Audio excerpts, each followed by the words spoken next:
இன்னைக்கு நாம reverse with me சீரீஸ்ல 7வது கடைசி எபிசோட பார்க்க போறோம். என்ன கடைசியா?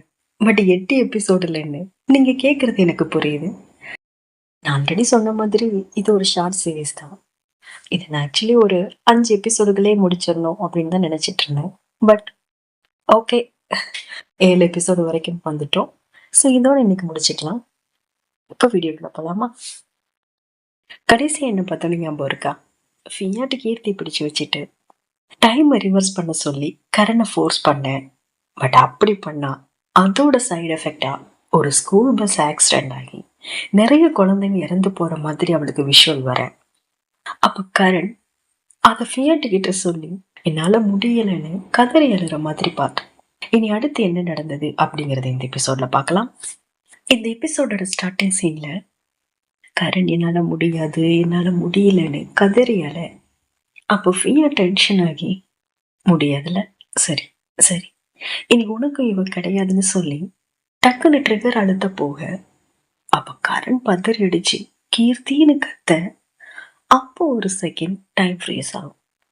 அப்புறம் அடுத்த செகண்டே பார்த்தா ஃபியாட் கையில இருந்து கன் மறைஞ்சு போய் கீர்த்தி கரணோட பக்கத்துல இருக்க, ஃபியாட் வச்சிருந்த கன் கரணோட தங்கச்சி கையில இருக்கிற மாதிரி காட்டுவாங்க.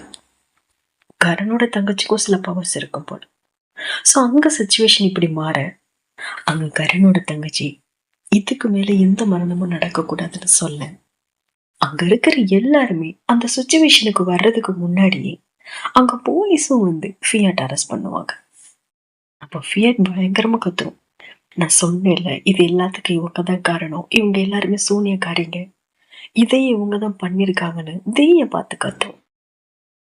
தீக்கு தான் எதுவுமே தெரியாதுல்ல. ஸோ அவ அழுதுட்டு இருக்க, எங்க கரணை பார்த்தா அவ கீர்த்தியை டைட்டா ஹக் பண்ணிட்டு அப்படியே உறைஞ்சு போய் உட்காந்துருப்பேன். அப்ப கீர்த்தி அழுதுட்டு இருக்க, அப்ப கொஞ்ச நேரத்திலேயே கரண் அப்படியே ஃபெயிண்ட் ஆகி விழுற மாதிரி காட்டுவாங்க. கரண் இப்படி மயங்கி விட, அப்ப கீர்த்தி எதுவும் புரியாம அவளுமே கதறி அழுவா. அப்புறம் பேச்சு மூச்சு இல்லாம இருக்கிற கரண் ஆம்புலன்ஸ்ல கூட்டிட்டு போற மாதிரி காட்டுவாங்க. வேற ஒண்ணும் இல்ல, இதுல கரணுமே டைம்ல ஏதோ சேஞ்ச் பண்ணிருப்பா போல. அதோட சைடு எஃபெக்டா ஒரு நிமிஷம் அவளோட ஆன்மா நரகத்துக்கு போயிட்டு வர மாதிரி இருக்கும்னு சொல்லுவாங்கல்ல, அது.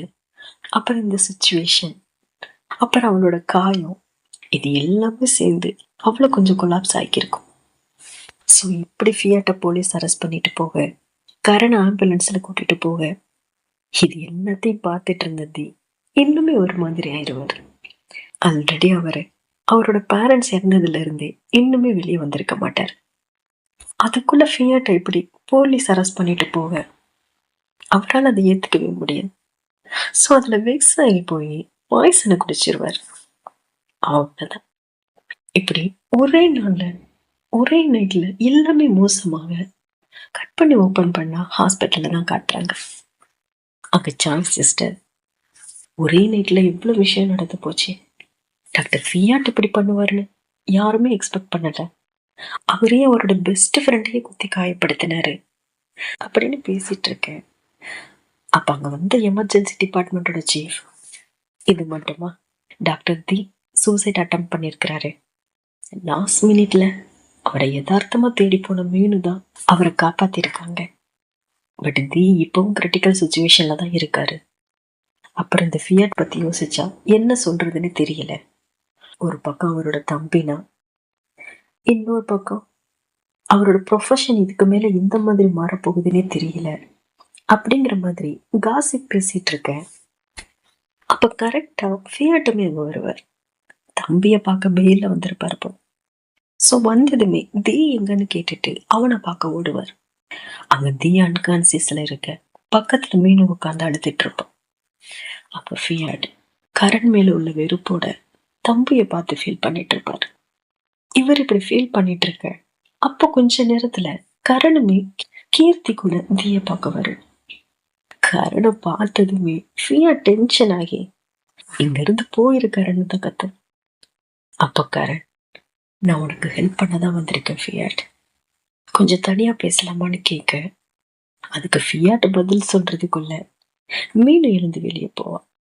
அப்ப கீர்த்தி அவ கூட போக அப்போ கரண் அக்கின் எல்லாத்துக்குமே மன்னிப்பு கேட்டுட்டு, காலத்தை மாத்திர சக்தி ஒன்றும் வரம் கிடையாது, அது ஒரு சாபம், ஒவ்வொரு முறை அதை சேஞ்ச் பண்ணும் போதும் அதோட விளைவு மோசமா தான் இருக்கும்.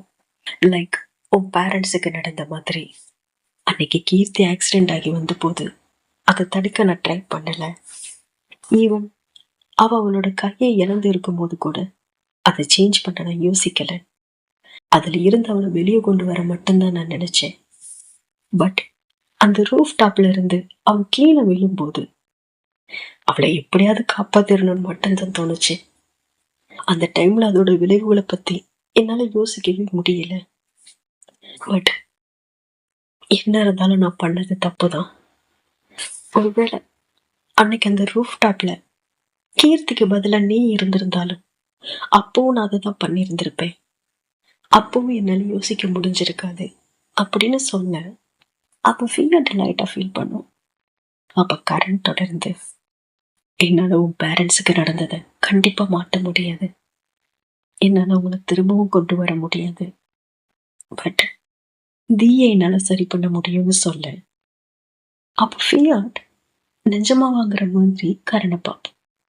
அப்போ கரண், கண்டிப்பா இது என்னால முடியும், இது எல்லாத்தையும் நான் சரி பண்றேன், அவ எனக்கும் தம்பி மாதிரி தான்னு சொல்ல. அப்போ ஃபியாட்டும் லைட்டா மெல்ட் ஆகி, தம்பி அடிக்கடி சொல்லுவான்ல, அம்மா அப்பா இறந்துட்டாங்க, இதை அக்செப்ட் பண்ணிக்கோன்னு.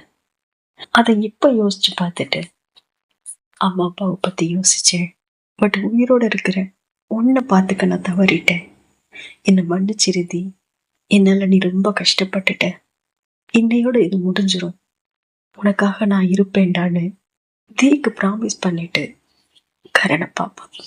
அப்போ கரண், கீர்த்தி, ஃபியாட் 2 பேர் கையும் பிடிச்சு கோர்த்துக்கிட்ட மாதிரியே டைமை ரிவர்ஸ் பண்ணும். அப்படியே கட் பண்ணி ஓபன் பண்ணா ஃபியாட்டு கரணை குத்தி காயப்படுத்திருப்பான்ல, அந்த டைமுக்கு முன்னாடி கூட்டிட்டு வந்துருவான். அந்த டைமுக்கு வந்ததும் ஃபியாட்டுக்கு அவ்வளோ சந்தோஷமா இருக்கும். அட்லீஸ்ட் தம்பியதை திரும்ப கிடைச்சிட்டானேன்னு.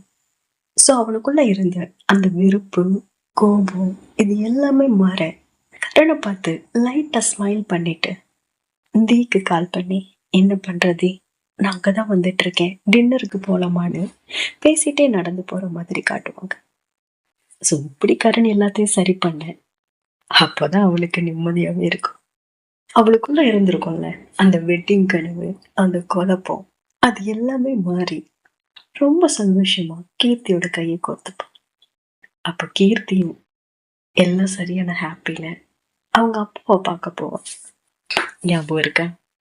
கீர்த்தி அப்பாவோட கோபத்துல இருக்கிற அந்த அக்கறைய பத்தி கீர்த்தியோட தம்பி சொன்னதுக்கு அப்புறம் அப்பா கிட்ட மன்னிப்பு கேட்கணும்னு கண் கலங்க பார்த்துட்டு இருப்பாள. அப்ப கீர்த்தியோட டாட் கண்ணை திறந்து கீர்த்தி மன்னிப்பு கேட்கறதுக்கு முன்னாடிதான் ஃபியாட் கீர்த்தியை கடத்திட்டு போக மற்ற விஷயங்கள் எல்லாமே நடந்திருக்கும். ஸோ அப்பாவை பார்த்து மன்னிப்பு கேட்கணும்னு வேகமா அங்க போவோம். அங்க போனா கீர்த்தி அப்பாவும் அப்பதான் லைட்டா கண்ணை திறந்து பார்ப்பாரு. பட் அப்ப கண் முன்னாடி கீர்த்தி நிக்கிறத பார்த்ததும் அந்த மனுஷனே மன்னிப்பு கேட்பாரு. அப்ப கீர்த்தி பேன்னு பார்க்க, அப்ப கீர்த்தியோட அப்பா, உனக்கு ஒரு நல்ல எதிர்காலம் கொடுக்கணும்னு நினைச்சேனே தவிர அதுல உன்னோட விருப்பம் என்னன்னு கேட்க தவறிட்டேன், நான் ஒரு மோசமான அப்பாவா நடந்துகிட்டேன், பிளீஸ் என்ன மன்னிச்சிரு, நீ உனக்கு தோணுறத பண்ணு, உனக்கான பாதையை நீயே தேர்ந்துடு, எப்பவாது நீ டயர்டா ஃபீல் பண்ணா வீட்டுக்கு வா, அங்க நானும் அம்மாவும் உனக்காக எப்பவுமே வெயிட் பண்ணிட்டு இருப்போம், நாம ஒன்னா உட்காந்து சாப்பிடலாம், ஒன்னா பேசிக்கிட்டு இருக்கலாம், அப்புறம் எங்களுக்காக நீ பாடியும் காட்டு அப்படின்னு லைட்டா கண் கலங்க பேச கீர்த்தியால அந்த சந்தோஷத்தை தாங்கவே முடியாது. ஸோ அப்படியே லவ் யூ அப்பான்னு சொல்லி அப்பாவை ஹக் பண்ணிட்டு அவர் புரிஞ்சிக்காம பேசினதுக்காக மன்னிப்பு கேட்பான். ஸோ இப்படி 2 பேரும் பாசமலைய போலிய. அப்ப அங்க வந்த கீர்த்தி அம்மா அப்புறம் கீர்த்தியோட தம்பி 2 பேரும் அப்பாடா ஒரு வழியா இவங்க ஒருத்தர் ஒருத்தர் புரிஞ்சுக்கிட்டாங்க அப்படிங்கிற மாதிரி ஹாப்பியா பாக்குற மாதிரி காட்டுவாங்க. ஸோ இப்படி எல்லாமே ஹாப்பியா மாற கரணும் கீர்த்தி அவளோட பேரண்ட்ஸுக்கு இன்ட்ரோ கொடுக்க கூட்டிட்டு போவோம். அங்க நான் ட்ரீம்ல பார்த்த பொண்ணு இவ தான். இவளுக்காக தான் நான் இவ்வளவு நாள் வெயிட் பண்ணிட்டு இருந்தேன். என் வாழ்க்கை ஃபுல்லா கீர்த்தி கூட வாழ ஆசைப்படுறேன்னு டின்னர் டேபிள்லே ப்ரப்போஸ் பண்ணும். கீர்த்தி பேரண்ட்ஸை பத்தி சொல்லவா வேணும்? அவங்க ஆல்ரெடி ஒரு லெஸ்பியன் கப்பல். ஸோ இவங்களோட லவ்வை அவ்வளோ ஹாப்பியாக அக்செப்ட் பண்ணிப்பாங்க. ஸோ அவ்வளோதான். அதுக்கப்புறம் சொல்லவா வேணும்? ஸோ கட் பண்ணி ஓப்பன் பண்ணா வெட்டிங் செரமனில தான் காட்டுறாங்க. அங்க ஃப்ரெண்ட்ஸ் ஃபேமிலின்னு எல்லாரும் கீர்த்திக்கு விஷ் பண்ணேன். கரண் மட்டும் அந்த வெட்டிங் ட்ரெஸ் ட்ரீம் இருக்குல்ல, அதை நினைச்சு அப்பவுமே லைட்டா டென்ஷனா இருப்பான். பட் அப்ப கரணோட தங்கச்சி, டென்ஷன் ஆகாதக்கா, எல்லாமே முடிஞ்சது. அங்க பாரு, ஃபியோட்டு கூட எவ்வளவு ஹாப்பியா வெட்டிங் அட்டென்ட் பண்ண வந்திருக்காரு. இனி எல்லாம் நல்லதாவே நடக்கும். இது நீ ஹாப்பியா இருக்க வேண்டிய நேரம். அப்புறம் சீக்கிரமே உன்னோட விஷயம் இல்ல, எனக்கான பார்ட்னரையும் பார்த்து கொடுத்தா நல்லா இருக்குன்னு சொல்ல. அப்ப கரண சேரப்பா. ஸோ இப்படி ஃபேமிலியா எல்லாருமே ரொம்ப சந்தோஷமா இருக்கேன். கரெக்டா அந்த டைமிங் வரும். அப்ப கீர்த்தி ரொம்ப அழகா அவங்களோட அப்பாவோட கை கோர்த்து அந்த ஸ்டேஜுக்கு வருவோம். அப்ப 2 பேருக்குமே இந்த ஹாப்பி மூமெண்ட்ல ஒரு கண்ணீர் வருமே, அந்த கண்ணீரோடய ஒருத்தர் ஒருத்தர் பார்த்துட்டு அப்படியே ஸ்டேஜுக்கு வருவாங்க. அப்புறம் சுத்தி இருக்கிற எல்லாரும் சேர் அப் பண்ண, இத்தனை வருஷம் இவங்க 2 பேரும் கடந்து வந்திருப்பாங்கல்ல, அந்த குட்டி குட்டி மூமெண்ட்ஸ் எல்லாம் அவங்களோட கண்ணோர ஓடிட்டு இருக்க அந்த ஃபீலோடய ரொம்ப ஹாப்பியா அங்க இருக்கிற எல்லாரும் முன்னாடியும் வாழ்நாள் ஃபுல்லா உன்னை பார்த்துக்கிற வாய்ப்பை எனக்கு தருவையான்னு கரண் கேட்டு ப்ரொபோஸ் பண்ண. அப்ப கண் கலங்க கீர்த்தியும் எஸ் கண்டிப்பான்னு அந்த அழுகையும் சிரிப்பும் கலந்து மண்டையாட்ட கரண் அந்த வெட்டிங் ரிங்க போட்டு கல்யாணம் பண்ணிக்கிற மாதிரி காட்டி இந்த சீரீஸ் இங்க சூப்பரா முடிச்சிருக்காங்க. இதோட ரிவர்ஸ் வித் மீ சீரீஸ் முடிஞ்சது. ஃபேண்டசி த்ரில்லர் ஜோனர்ல ஒரு அழகான லவ் ஸ்டோரியுமே சொல்லியிருந்தாங்கல்ல. பர்சனலா எனக்கு ரொம்ப பிடிச்சிருந்தது. உங்களுக்கு பிடிச்சிருந்ததா அப்படிங்கறத கமெண்ட்ல சொல்லுங்க. Thank you so much guys. மீண்டும் ஒரு நல்ல பயணத்துல சந்திக்கலாம். இது ஜோதாவின் திரை தேடிய பயணம். தேங்க்யூ.